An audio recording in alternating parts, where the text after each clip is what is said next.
Jenna Harwood always knew how to disappear. Not physically. No, she was punctual to family dinners. Always the one setting the table while her younger sister, Haley, twirled in late with a dramatic entrance and a new story. Jenna was there when her father had his surgery and needed someone to drive him home. She stayed up late helping her mother organize receipts for tax season. She even covered for Haley's botched college application deadline by typing the whole thing herself in a single night. She was present, but somehow always invisible. It started early. At age 7, Jenna was praised for being independent, a word her parents used when they forgot to pack her lunch or attend her school recitals. "You've always been the easy one," her mother Barbara would say, as if it were a compliment. Her father Martin would ruffle her hair and add, "Haley just needs more help, sweetie. You've got it all under control." Haley, 3 years younger, cried when she didn't get what she wanted. Jenna? She'd learned to fold her disappointments into neat little origami and bury them in her journal. By the time she turned 18, Jenna had earned a partial scholarship to a competitive business program. Her parents, celebrating Haley's acceptance into a much less demanding university, hosted a party. There was a banner, "Congratulations, Haley," and cupcakes with her college mascot. When Jenna asked about her own milestone, Barbara blinked. "Oh, honey, we didn't think you'd want a fuss. You're not the type." Jenna went to college quietly, worked 2 jobs, and graduated with honors. Meanwhile, Haley changed majors 4 times, racked up debt, and still managed to get her tuition covered, just until she finds her passion, their father said. When Jenna returned home after graduation, she took an entry-level position at Harwood and Langston, the construction supply firm co-owned by her father. She didn't ask for special treatment, and none was given. She worked harder than anyone else in the admin department, often staying past hours and offering ideas that were politely ignored. Then came the job opening. The company's operations manager retired suddenly. Jenna had spent 4 years mastering every internal system, and several of her colleagues encouraged her to apply. For once, she felt ready to step into something more. She prepared a presentation, she practiced interviews, she even updated her wardrobe. But the morning before the interviews, Barbara called her into the family kitchen. Haley was there, sipping coffee from a mug that read, "Future Boss Babe." "Sweetheart," Barbara began, "we need to talk about the position." Jenna's stomach dropped. "Haley's going to apply," Martin added from the doorway, "and we think it's best you step back. Just this time." "Step back?" Jenna said quietly. "I've been working there for 4 years." "We know," Barbara said gently. "But Haley's been struggling. She needs this more than you. You've always been the strong one. You'll find another opportunity, but she doesn't even know how our systems work. She's never worked in operations." "Exactly," Haley interrupted. "That's why it's a great learning opportunity." Jenna stared at them, heart pounding. "You're giving her a job she's not qualified for and asking me to step aside?" "Just for now," Barbara said. "Be the bigger person. You always are. Be the bigger person." It wasn't the first time she'd heard that phrase. It was always Jenna's burden to carry. The peacekeeper, the fixer, the backup. She didn't argue, she didn't scream. She went back to work the next day, said nothing, and congratulated Haley when she was announced as the new operations manager. Haley beamed like she'd just been crowned queen. She even thanked Jenna for being so mature about it. 3 months later, Jenna watched as Haley forgot to submit an important vendor order, delaying a project and costing the company thousands. When Jenna brought it up to Martin, he said, "Your sister's under pressure. Be supportive." Supportive, like a silent foundation no one ever notices until it cracks. It all came to a head the day Jenna received a call from the family lawyer's assistant, asking her to confirm an appointment about estate updates. Curious, she arrived at the office expecting something standard. What she heard instead made her skin go cold. Martin and Barbara had recently updated their estate plan. Everything, assets, investments, the house Jenna grew up in, was set to pass to Haley. Not split, not partial, all of it. Stunned, Jenna looked across the polished table. "Why?" she asked, voice trembling. Barbara exchanged a look with Martin. "You don't need it, honey. You have a good job, no kids, and you're so financially responsible. Haley's the one who needs support. She's trying so hard." Jenna swallowed the lump in her throat. "You're giving her everything." You'll understand when you have your own children, Martin said kindly. Some need more than others. That night, Jenna sat in her apartment, lights off, the estate documents crumpled in her hands. She wasn't angry, she was devastated. All these years, she'd been told she was the strong one, the stable one. But it had never been love. It had been convenience. She wasn't their priority, she was their backup plan. She looked around her sparse apartment. Nothing here was given. It was all earned. The student loan payments, the side hustles, the unpaid overtime. Every inch of progress had been carved out with her own two hands. And now, her parents had confirmed the truth she had feared for years. She didn't matter unless someone else needed her. Later that month, an invitation arrived in the mail. Haley was getting married. Jenna's name wasn't printed as a guest. It was handwritten at the bottom in her mother's cursive. We'd love if you could help set up the tables. You're so good at organizing things. That was the moment something inside Jenna snapped. She would go to the wedding, but not as the invisible daughter. She had nothing left to lose, and everything to take back. The sun beat down hard on the vineyard that morning, too bright for Jenna's mood as she pulled into the back parking lot. The same lot designated for staff, service vendors, and non-essential guests, according to the venue map Barbara had emailed her the night before. So you don't get caught up in all the chaos, the note had said cheerfully. Jenna read between the lines. Enter quietly, don't be seen. She looked down at herself. Black slacks, a plain navy tee, flats. She wasn't even allowed to be a guest at her own sister's wedding, let alone family. Her reflection in the side mirror looked tired, not from lack of sleep, but from years of being overlooked, overused, and underappreciated. A clipboard-wielding woman with a headset approached as soon as Jenna entered the side doors.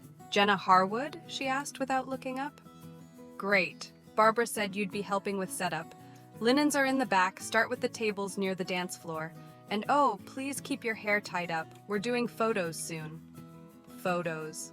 Jenna nearly laughed. She wasn't even in them. She walked silently into the large reception hall, still half finished. Floral arrangements in buckets, half-covered chairs, boxes of name cards scattered across long tables. It was a beautiful venue. Haley had chosen well. Vines twisted around open beams, soft cream-colored drapes framed the windows, and string lights sparkled faintly even in daylight. It was elegant, curated, expensive, everything Haley was always allowed to have. Jenna rolled up her sleeves and got to work, as always. She spent the next 2 hours folding napkins into fans, setting wine glasses, checking name cards, though her name was conspicuously absent from any table. She wasn't surprised. She'd expected it. Still, the hollow ache in her chest grew heavier. Around noon, the bridesmaids filtered in, laughing and clinking glasses of champagne. All of them wore matching silk robes in a shade Haley called powder blush. Haley walked in last, her makeup flawless, her hair styled in cascading waves already glowing with anticipation and adoration. When Haley spotted Jenna, her smile flickered, but only for a second. She tilted her head, walked over, and said, "Thanks for helping, Jen. You've always been really good at these things." "These things?" Jenna asked, wiping her hands on a napkin. "Organizing, being reliable, handling the chaos. I could never." Haley giggled and sipped her drink. "Anyway, can you make sure the welcome table is stocked with programs? Mom said the first box was misprinted, so we're only using the second shipment." Without waiting for a reply, she twirled away to pose for another photo. Jenna stared after her, something bitter rising in her throat. A wedding planner handed her another box of printed programs. "You're the sister, right? Can you double-check the names?" The brides worried a few were spelled wrong. Jenna opened one of the programs. Sure enough, under bridal party, it listed maid of honor, Haley's childhood best friend Rachel, followed by the bridesmaids. No mention of Jenna, not even under family. She clenched the paper in her fist. She couldn't do this. Not again. Not today. She stepped outside into the warm sun and took a deep breath. Behind the venue, she found a quiet spot near a row of trees. She closed her eyes, trying to calm the storm brewing inside her. But just then, voices carried through the open window near the bridal suite. "Barbara and Haley." "I'm just saying," Haley's voice rang out, sharper than usual. "Jenna knows her role. She's not the star, she never was. But she's useful, Barbara chuckled. Of course, darling. You're the one with presence. Jenna. She's reliable.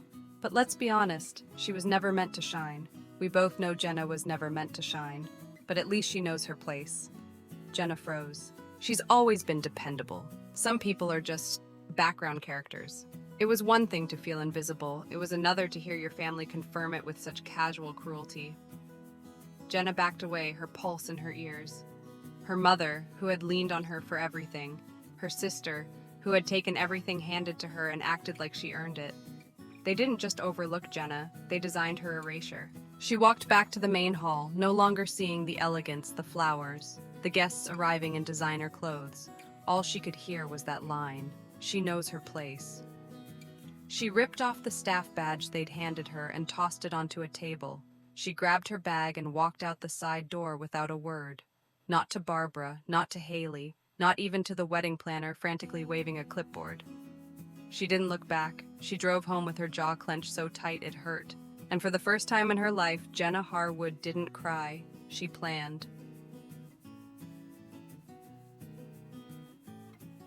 That night, in her small apartment above the bakery she frequented every Sunday, Jenna sat cross-legged on the floor with her old notebooks spread out around her.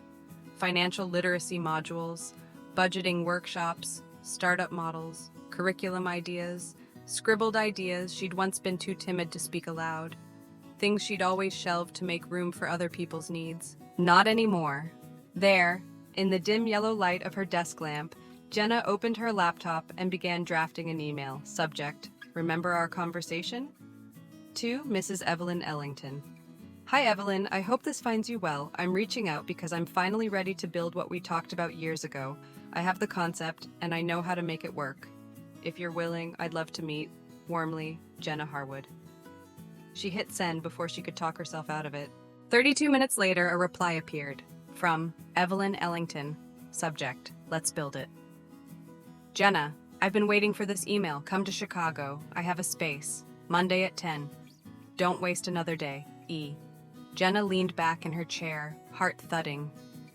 She was leaving. Not just the wedding. Not just the weekend.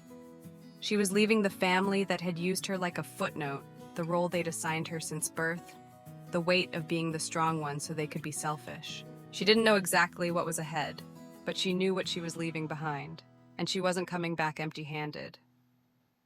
The first thing Jenna noticed about Evelyn Ellington's office in downtown Chicago was that it felt nothing like a boardroom.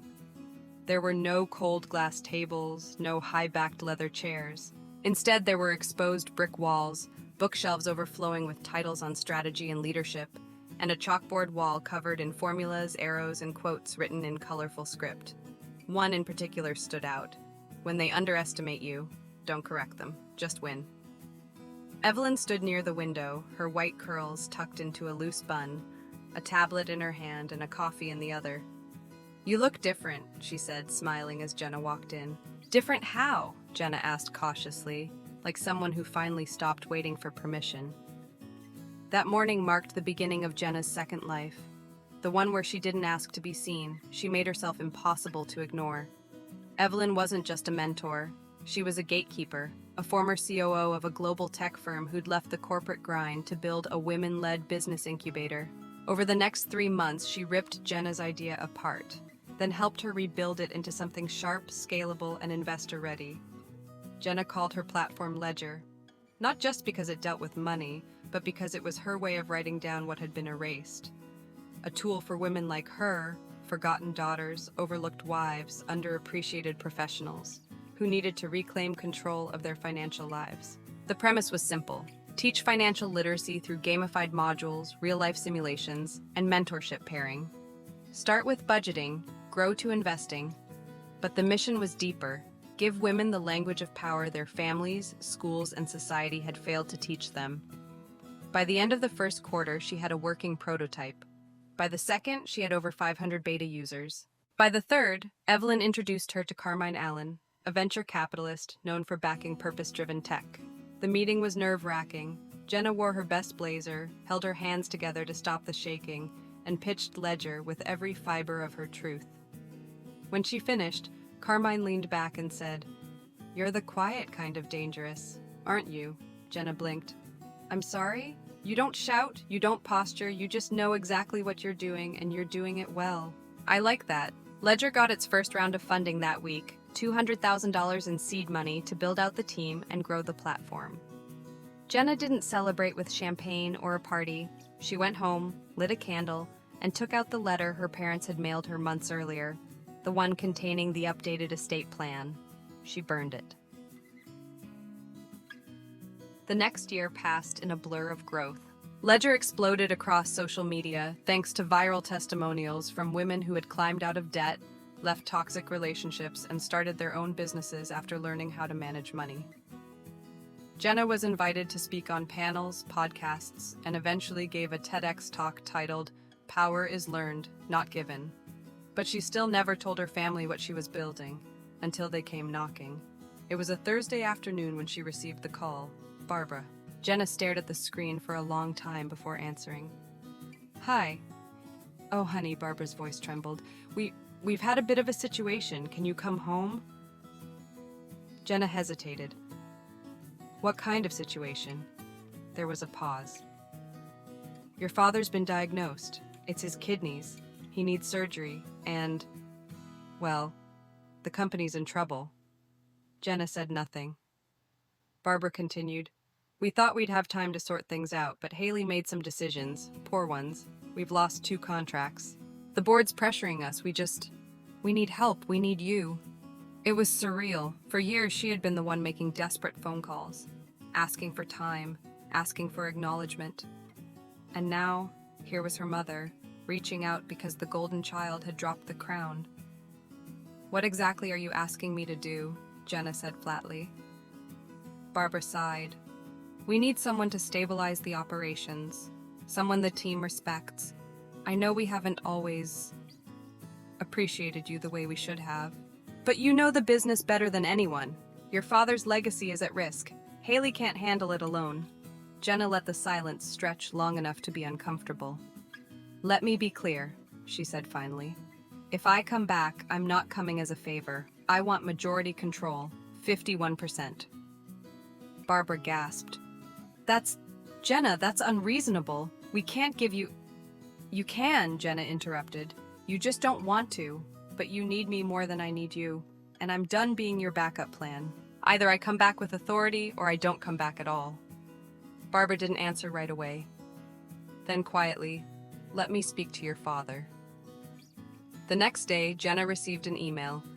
An official offer letter signed by Martin Harwood transferring 51% of voting shares to her in exchange for a commitment to restructure the company over the next year.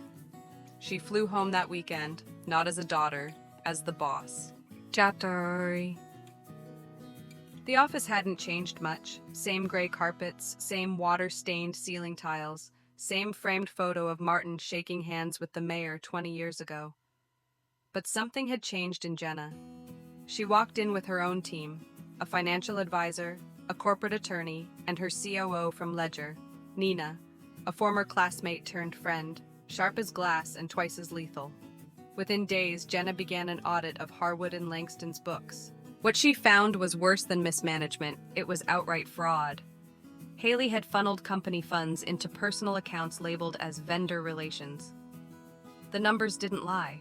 She'd paid for spa retreats, luxury bags, and even a pre-wedding vacation to Italy under the guise of market research. Barbara had signed off on half of it. When Jenna confronted them in the boardroom, they didn't even look ashamed. "We had to keep up appearances," Haley said defensively.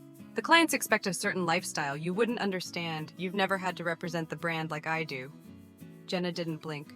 "You mean lie, and steal, and compromise the company's integrity so you could play executive Barbie?" Haley's face flushed. "Don't talk to me like that. You're only here because we let you in." Jenna leaned forward, voice steady. "No. I'm here because you failed. I'm here because you thought I was too weak to win. And now I'm not just in, I'm in charge." Barbara stood, panicked. "We can fix this privately. Don't go public. It'll ruin the company."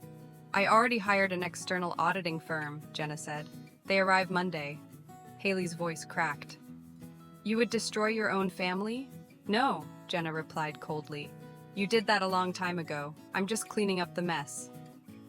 Jenna didn't sleep the night after the confrontation. She didn't need to. Her mind was clear, sharper than it had been in years. She stood in the master conference room of Harwood and Langston the next morning as the audit team filed in. Sharp suits, folders in hand, and expressions that said no more cover-ups. Jenna introduced them herself, shaking hands with each one. She wasn't just there to observe, she was there to uncover. Word traveled fast through the company. Whispers spread like wildfire. Jenna Harwood is back, and she's not taking prisoners. Some employees greeted her with cautious optimism. Others, especially those who'd played favorites with Haley and Barbara, looked visibly nervous. Jenna didn't care either way. She wasn't here to be liked. She was here to save what should have been hers all along. The next week unfolded like a corporate drama unraveling in real time. Haley tried to rally support, hosting impromptu meetings, sending frantic company-wide emails with subject lines like, "We are a family, let's stay united," but no one bought it. When the auditors revealed the extent of her misappropriations, over $140,000 in undocumented personal expenses, her credibility collapsed like a house of cards. Jenna summoned Haley and Barbara to a formal disciplinary hearing with the board. They showed up together, both wearing black as if they were mourning something, and in a way, they were. Barbara started with tears. "Jenna, we know you're angry." "This isn't personal," Jenna said, her voice calm, icy. "This is about the integrity of the company. Your actions aren't just unethical, they're illegal." Haley scoffed. "Please, you think you're some savior now? You're just jealous that I was always better at this than you." Jenna raised an eyebrow. "Better? You couldn't even manage a wedding budget without stealing from the company. I didn't steal. Then why are there spa receipts labeled as construction site visits?" Silence. Jenna looked around the room. "As acting CEO and with board majority, I'm officially removing both of you from your positions, effective immediately. You'll be allowed to retain your family shares, but you will no longer have decision-making power." Barbara gasped. "You can't." "I just did." The vote was swift, unanimous. Security escorted them out. Jenna didn't watch. Yeah. She returned to her office, her actual office now, overlooking the city skyline, and stared at the framed photo of the original Harwood family. It used to hang in the hallway. She'd taken it down, not out of spite, out of closure. Martin was still in the hospital, recovering from surgery. He hadn't said much when she visited, only nodded slightly, too tired or too ashamed to speak. She left flowers and didn't stay long. Jenna didn't need his approval anymore. She had something better: control. Over the next 3 months, she restructured the company from the inside out.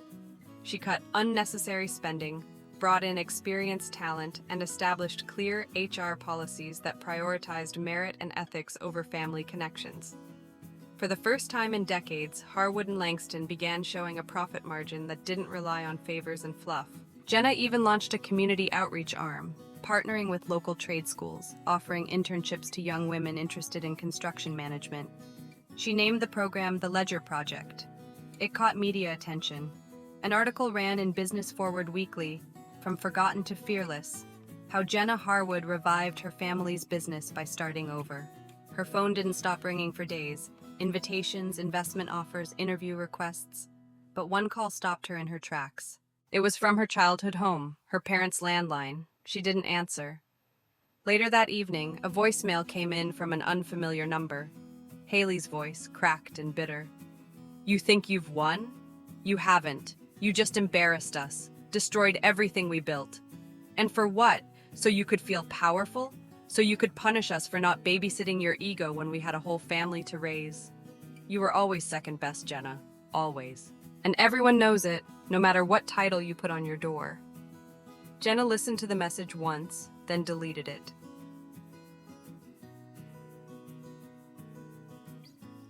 A month later, the house went on the market.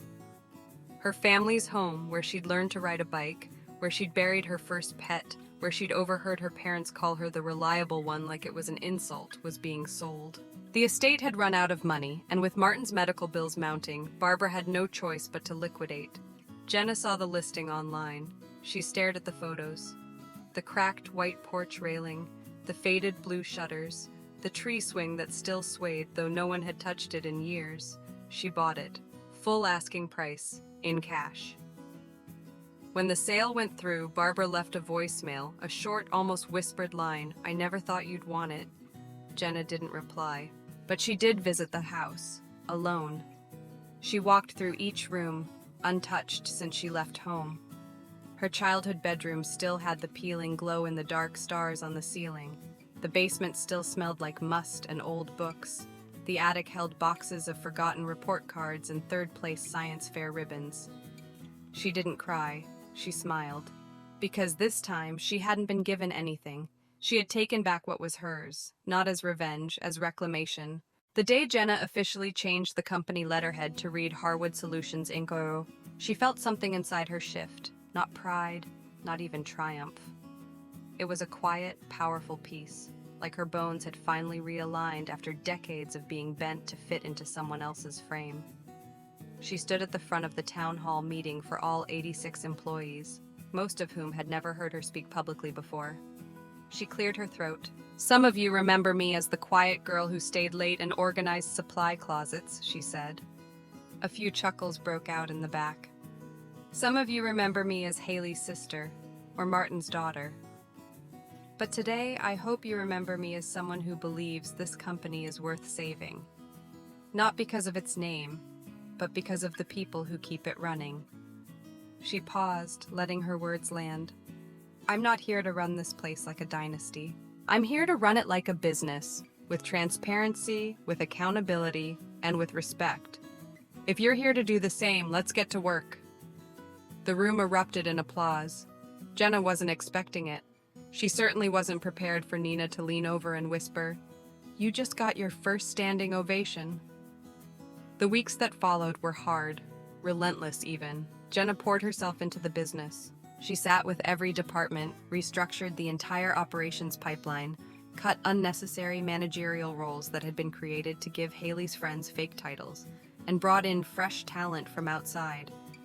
She also implemented anonymous reporting channels for harassment, bias, and misconduct, something the old regime had always avoided because family doesn't need HR. That phrase alone had become her private trigger. Family didn't need HR? No, family needed boundaries. Family needed consequences. Meanwhile, her personal life was quiet. She worked late, ate dinners at her desk, and declined most social invitations. Not out of bitterness, but because she was rebuilding her sense of identity. No more backup role, no more overfunctioning so others could underachieve. But one invitation did get through her armor, an email with the subject line, "You gave me my life back." It was from a woman named Carmen Diaz, a former Ledger user. Carmen had been a stay-at-home mom for 15 years, married to a man who controlled every dollar. Through Ledger, she learned how to track finances, build credit, and ultimately leave a toxic marriage. She now owned her own mobile hair salon and employed 3 women in her neighborhood. In her email, Carmen wrote, "I never thought someone like me could matter in a boardroom. You taught me otherwise. Ledger didn't just teach me how to budget, it taught me I had worth." Jenna read it 3 times, each word melting into the cracks of her soul like gold in broken pottery. She wrote back, "You were never broken, you just needed someone to hand you a mirror."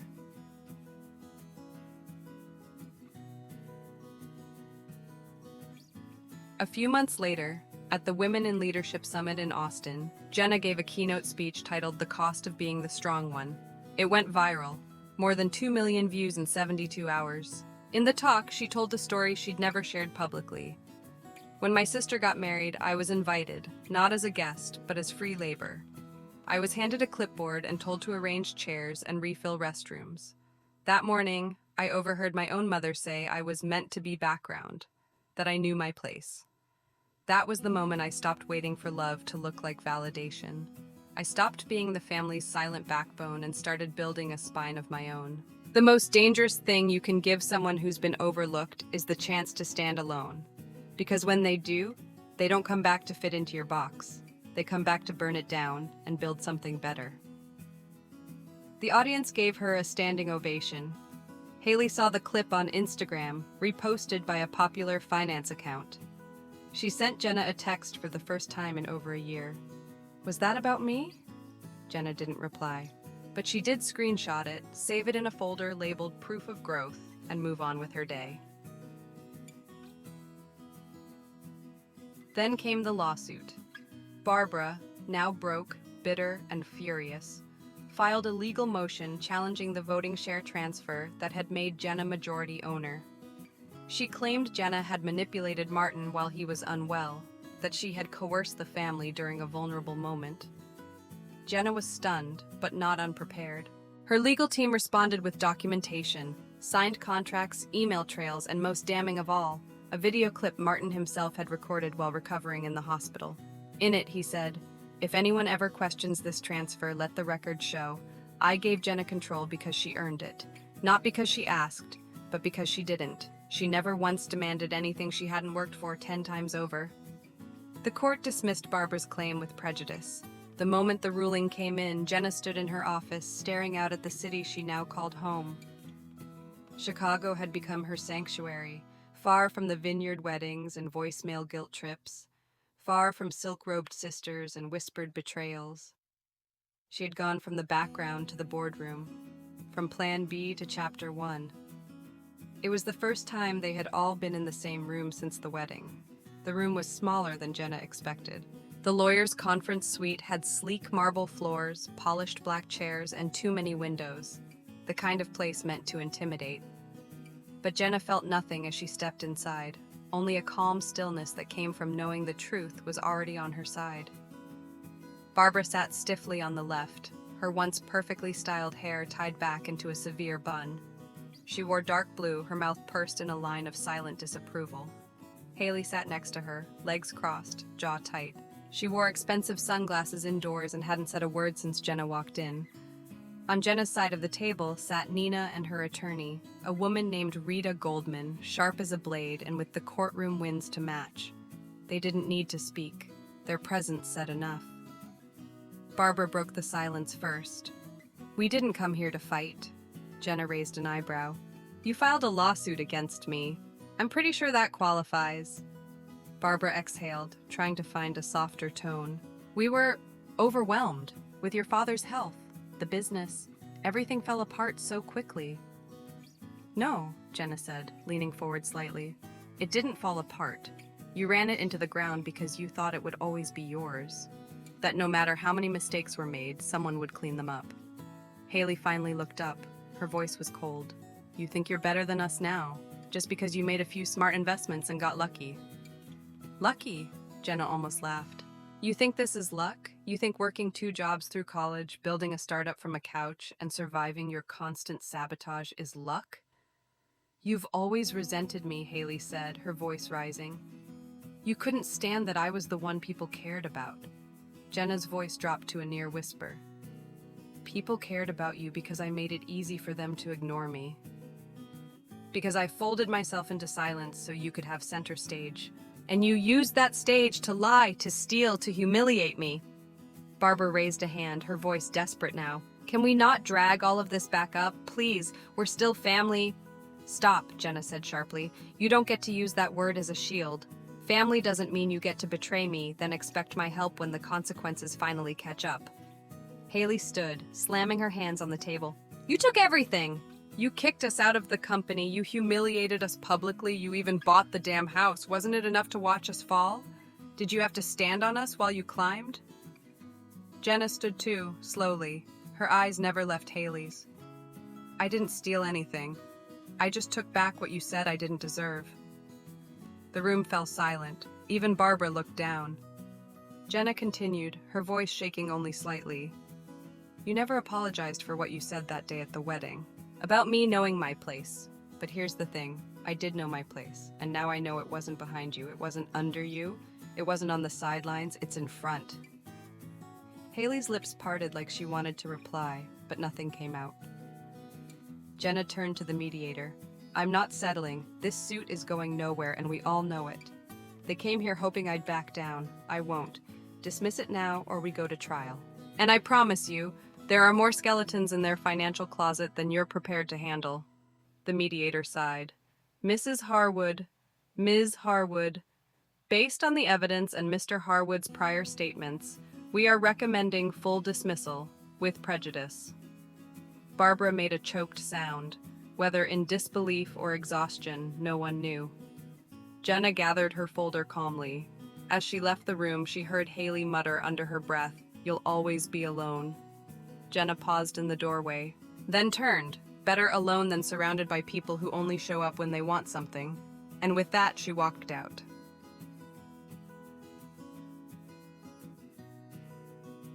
That night, Jenna didn't go back to her apartment.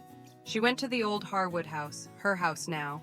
She stood on the porch for a long time, remembering the Christmas mornings where she'd woken up first, only to sit alone while everyone else slept in. The teenage years when she helped her father balance books because Haley couldn't do math. The nights she stayed up editing Haley's college essays, only to watch her name disappear from any thanks or mention. All those memories were still here, but they didn't hurt the same way anymore. Because she wasn't chasing approval now. She was closing the chapter. She unlocked the door, turned on the lights, and for the first time since she bought the place, truly walked through it. Not as a visitor, not as a ghost, but as the one who chose herself. Room by room, she packed away the old remnants, photo albums, dusty furniture, the broken lamp her mother had always promised to fix but never did. She didn't throw them away, she just moved them out of the way. The next morning, she called a contractor. "Hi, I'm looking to remodel. Start fresh. New walls. New kitchen. Tear down the old dining room wall. It doesn't open the way I need it to anymore." The man on the phone chuckled. "Sounds like you're about to make this place yours." Jenna smiled. "I already did." The morning of the Ledger Women's Impact Summit, the air buzzed with anticipation. It had taken Jenna 3 years to build her vision from an idea into a movement. What started as an online platform had become a national force, a community of over 200,000 women reclaiming their independence through financial education, mentorship, and legal advocacy. They were small business owners, nurses, immigrants, teachers, grandmothers, divorcees, fresh college grads, each one fighting to own her future. Jenna stood backstage waiting for her cue. She wore a crisp white suit and a quiet confidence that no longer needed to shout to be heard. Behind her, a massive screen displayed the conference theme, from Overlooked to Unstoppable. When the host called her name, the crowd roared before she even reached the podium. She took a breath, adjusted the mic, and began. 3 years ago, I stood at my sister's wedding, not as a guest, but as free labor. My mother asked me to sweep bathrooms. I did it, quietly, because that's what I was taught. Be dependable, don't complain, stay useful. I didn't realize then that I was being trained to accept scraps. But something changed that day. Not because they finally saw me, but because I saw myself. I stopped waiting for someone to pick me. I stopped asking to belong. I started building the life I deserved, even when no one clapped for me. And now I'm here. Not because I was chosen, but because I chose myself. The standing ovation was long, loud, and tearful. Jenna had become more than a founder. She was a mirror, a permission slip, proof that walking away from those who took you for granted was not selfish, it was survival. After the speech, Jenna stepped into the hallway for a breather. She didn't expect to see the man waiting near the exit. Martin. Her father stood awkwardly, thinner now, walking cane in hand. His eyes were older, sad but no longer defensive. "I watched your speech," he said quietly. "You were incredible." Jenna crossed her arms. "Why are you here? I had to see it for myself. What you built. What I never made space for." She didn't reply. Martin looked down. "You were never our backup plan, Jenna. We just didn't know how to love someone who didn't need us." She let that hang in the air. "I did need you," she said finally. "I just stopped showing it because every time I did, you handed my needs to someone louder." He winced. "I came to apologize," he said. "I don't expect anything. I just needed to say it." She studied him, then nodded once. "Thank you." He left without asking for money, without asking to come back. That was apology enough.